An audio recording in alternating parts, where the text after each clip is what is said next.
Apabila kita tidur, Allah Ta'ala cabut ruh daripada badan kita, body kita, duduk terletak atas katil, atas lembek. Ruh kita rata tinggi. Ada satu kuasa yang menyatukan balik, masuk balik ruh tu dalam jasad tadi, maka hiduplah pula kita. Kita panggil khabar, sedar daripada tidur.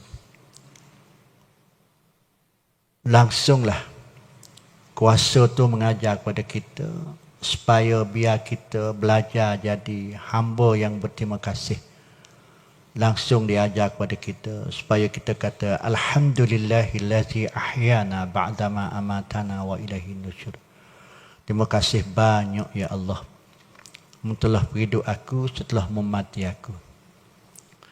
Dan tujuan Allah Ta'ala menghidupkan kita balik ni, pagi ni, bukan berlaku secara neutral.